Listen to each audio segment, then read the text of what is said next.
भाई कितने लोगों ने स्ट्रेंजर थिंग्स में वो एल का कैरेक्टर देखा है जिसमें वो अपने पापा को ऐसे बोलती है पापा। भाई वही वाला ना अंदर से फील निकलता है जैसे ट्रिपल एच का प्रोडक्ट देखते हो, oh my God Karrion Kross, और अंदर से आवाज आती है पापा।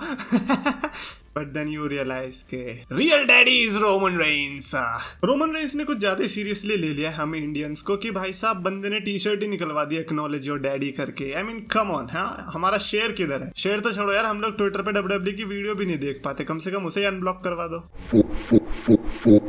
तो गाइस मैं चैंपियंस ऑफ द वर्ल्ड में हूं 3DX चेतन एंड यस आज मैंने ऐसे सुपरस्टार्स की लिस्ट रखी है जो कि मैं चाहता हूं कि ट्रिपल एच के राज में वापस आए या फिर अपना डेब्यू करे या जो भी है उनको साइन करे डब्ल्यूडब्ल्यू में ट्रिपल एच। और क्योंकि कैरियन क्रॉस का इतना बढ़िया प्रेजेंटेशन देखने को मिला, अंदर से ऐसी होप आई है कि चाहे कोई भी सुपरस्टार हो there is a big chance कि हाँ भाई साहब उसको एज अ स्टार बनाया जा सकता है। जरूरी नहीं है कि कैरियन क्रॉस जिस तरह से स्टार्टिंग में आए थे हेलमेट पहन के वैसा आएगा, जो स्टार जैसा है उसी तरीके से प्रेजेंट हुआ। अब पास होगा या फेल होगा वो तो आगे वाली बात होगी, लेकिन एटलीस्ट उसके साथ ट्राई तो करो। तो कैरियन क्रॉस के साथ जो ट्राई हो रहा है एंड आई एम सीइंग के लोग एक्चुअली में उसके फैन बन चुके हैं ऑलरेडी, तो वो देखकर काफी अच्छा लगा था। ऐसे में नंबर 1 जो मैंने नाम रखा है वो है शेन मैकमैन का। Okay come on let's be honest here, इस साल सबसे पहले अगर किसी को क्वाइटली लेट गो किया गया तो वो शेन मैकमैन ही था। तो इसलिए मैं चाहता हूं कि भाई साहब उनका जीजा और उनकी दीदी भाई साहब दोबारा ऐसे डब्ल्यूडब्ल्यू में शेन मैकमैन को वापस बुला लो यार, इतना बुरा इंसान नहीं है वो, ठीक है ना। आई नो कि पैसे की बातें करता रहता है थीम सॉन्ग में, but he is not like that. तो इसीलिए शेन मैकमैन को बुलाओ, कहानी खत्म करो।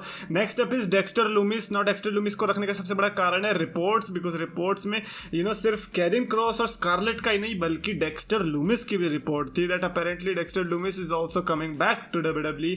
तो अगर डेक्स्टर लूमिस भी आ रहे हैं then I think great, because I really love that character. और जब कुछ अलग कैरेक्टर होता है तो अंदर से देखने में मजा भी आता है। एंड डेक्स्टर लूमिस स्पेशली, जो कि लोग कहते हैं कि अरे माइक स्किल अच्छी होनी चाहिए, भाई उस बंदे की माइक स्किल ही नहीं है, वो बोलता ही नहीं है, तो वो इंटरेस्टिंग होगा देखने में कि वो कैसे ट्रांसलेट होगा टेलीविजन पर।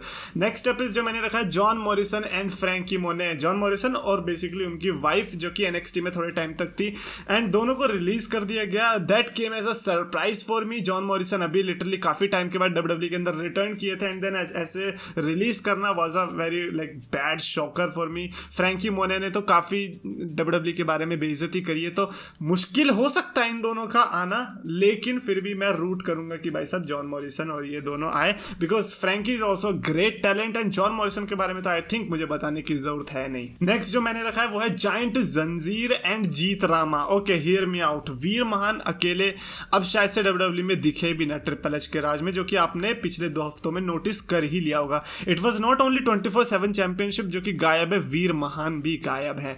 तो लेट्स से कि अगर उनको सोलो में नहीं दिख रहा है, how about you bring Jeet Rama and giant जंजीर और एक इंडियन फैक्शन ही बना दो, है ना। फैक्शन की अगर बाढ़ आ रही है, बेली की फैक्शन आ गई एंड तो इसलिए इंडिया की भी एक फैक्शन हो तो हमें भी देखने में अच्छा लगेगा। अब आप कहोगे कि अरे जिंदर और शैंकी की है, तो वो फैक्शन नहीं है पहली बात तो, है ना। आई एम टॉकिंग अबाउट एक legit faction. Jeet Rama, giant Zanjeer and वीर महान, कम ऑन मैन, क्या पावर होगी इसके अंदर। नेक्स्ट जो मैंने रखा है वो है velveteen dream. Bro velveteen dream तो भाई पता नहीं किधर लुप्त हो गया। आई नो कि उसके ऊपर एक्यूजेशंस लगे थे, अभी मेरे को ये नहीं पता कि वो ट्रू हुए हैं या फॉल्स हुए हैं। अगर फॉल्स हुए हैं देन इट्स ओके, आप घर पे रह सकते हो, लेकिन एक मिनट उल्टा बोल दिया ना।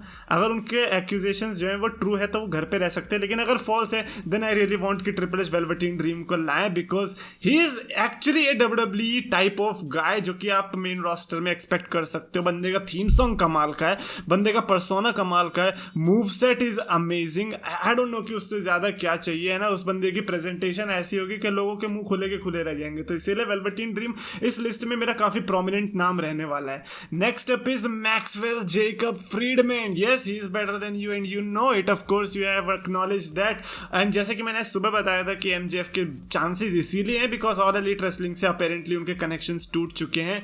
Until and unless reporters are actually Tony Khan से मिले हुए हैं और हमें झूठी खबरें दे रहे हैं ताकि एमजेएफ के बारे में I don't know man, I just don't understand this. But जब तक एमजेएफ का थीम सॉन्ग नहीं बजता डब्ल्यूडब्ल्यू में, you can not say anything. इसीलिए एमजेएफ डब्ल्यूडब्ल्यू में 2022 में आना भाई साहब बहुत बहुत बड़ा साबित हो। जस्ट इमेजिन कि एमजेएफ आ चुका है, थोड़ा सा स्ट्रगल कर चुका है, ऑलरेडी चैंपियनशिप की तरफ बढ़ रहा है, देन कोडी रोड्स आता है, कोडी रोड्स एमजेएफ आपस में एक दूसरे को देखते हैं, वी आर लाइक एक मिनट, ये ऑल एलीट रेसलिंग चल रही है क्या? तो इसीलिए MJF is on the list. Next up is Jake Paul.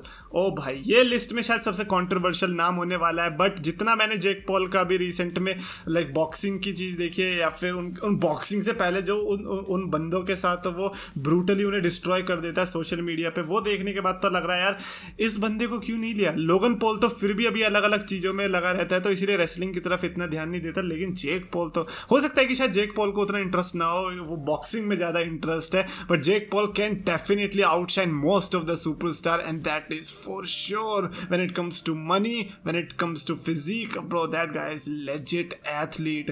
ऐसे ही नहीं, माइक टाइसन जैसे बंदे तारीफ कर रहे हैं भाई साहब। एंड फाइनल सुपरस्टार जो मैंने रखा है ब्रे वाइट। ब्रे वाइट का रखना भी लेजिट है, बिकॉज ऑफ कोर्स रिपोर्ट्स तो सबसे पहले ब्रे वाइट की आ रही थी, एंड देन फैंस भी ब्रे वाइट को ही चाहते। मुझे लगता है कि इस लिस्ट में से अगर मैं एक ऐसा सुपरस्टार निकालूं जिसके लिए सबसे ज्यादा लोग रूट कर रहे होंगे, आई थिंक वो ब्रे वाइट ही होने वाला है।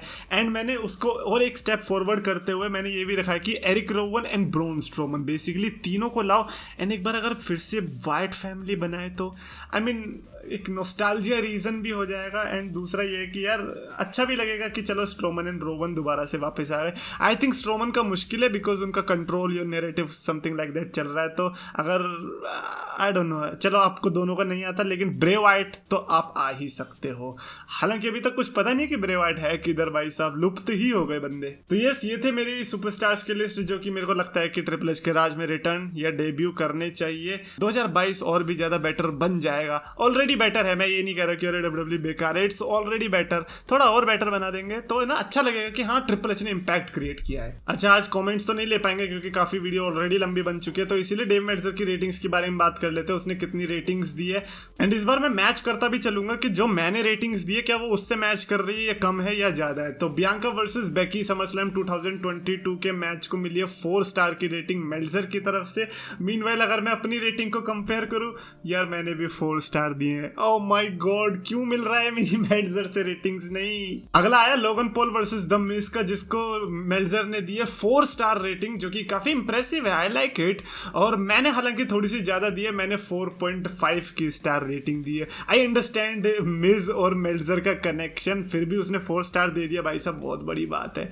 बॉबी लैशली वर्सेस थ्योरी को मिले हैं 1.5 की स्टार रेटिंग। आई थिंक अभी थोड़ी लिमिट क्रॉस कर दी, बिकॉज मैंने तो उसका डबल दिया है, मैंने थ्योरी और लैशली के मैच को 3 स्टार की रेटिंग दी है। I guess he is not a big fan of Lashley और थ्योरी, इन दोनों में से कोई तो होगा जिसका वो बड़ा फैन नहीं है, बट कंप्लेन भी नहीं कर सकते यार, मैच तो वैसे भी थोड़ा सा छोटा ही था। अगला आया the mysterious and Judgment Day, जिसके मैच को उन्होंने दिए 3.5 की स्टार रेटिंग, और उस मैच को मैंने भी 3.5 की स्टार रेटिंग ही दी थी। तो यस, 2 मैचेस जहां पर हम सेम पेज पर हैं। अगला आया पैट मैकेफी और हैप्पी कॉर्बिन का मैच, इस मैच को उन्होंने दिए 3 स्टार रेटिंग, और अगर मैं अपनी बात करूं तो मैंने दिए 3.75 की स्टार रेटिंग। वेल, पेज पे नहीं है same. The Usos versus street profits के मैच को उसने दिए 3.5 की स्टार रेटिंग, और मैंने थोड़ी सी कम दी है, मैंने दिए 3.25 की स्टार रेटिंग। भाई ऐसा लग रहा है कि मेल्जर ने ज्यादा अच्छी रेटिंग दे दी बे। मैं तो फिर भी हार्डकोर चला गया इन पे। लिव मॉर्गन वर्सेस रोंडा राउजी के मैच को उसने दिए 1 स्टार। ओके, नहीं ये भी हार्डकोर ही गया है, उसने 1 स्टार दिए, तो मैंने 1.5 स्टार दिए हैं। मैं थोड़ा सा लूज हो गया, मैंने कहा चलो यार रोंडा राउजी का हील टर्न मिल गया। ओ बाय द वे, अगर आपने वो वीडियो देखी तो आपको याद होगा मैंने कहा था कि मैं 1 स्टार ही देने वाला हूं, लेकिन हाफ स्टार मैं दूंगा रोंडा राउजी के हील टर्न के लिए। And finally Roman Reigns versus Brock Lesnar को आपको पता है कि मैंने 5.25 की स्टार रेटिंग्स दी है, और मैंने ये भी कहा था कि डेव मेल्जर जो है, आई थिंक उस वीडियो में तो नहीं कहा है, आई गेस उसके अगली या पता नहीं जो भी वीडियो में कहा है कि Roman Reigns versus Brock Lesnar को डेव मेल्जर देगा 4.5 स्टार। लिख के ले लो। And guess what, Roman Reigns versus Brock Lesnar को दिए हैं उसने 4.5 की star ratings. So there you go, the page has been cleared, क्योंकि पेज पर हम लाइक सेम पेज पर ही, राइट। तो ऐसा कोई नेगेटिव रेटिंग नहीं है। ओवरऑल मैं ये कह सकता हूं कि मेल्जर जैसे बंदे ने अगर समर स्लैम एंजॉय करी, that means summer slam was actually good. So yeah, that's it for this video. Definitely comments में लिखकर बताना अपने हिसाब से 2 ऐसे सुपरस्टार जो कि आपको लगता है कि WWE में आने चाहिए। कमेंट्स में लिखो, और अगर आपको वीडियो पसंद है तो प्लीज लाइक करो, शेयर करो, चैनल को सब्सक्राइब करो।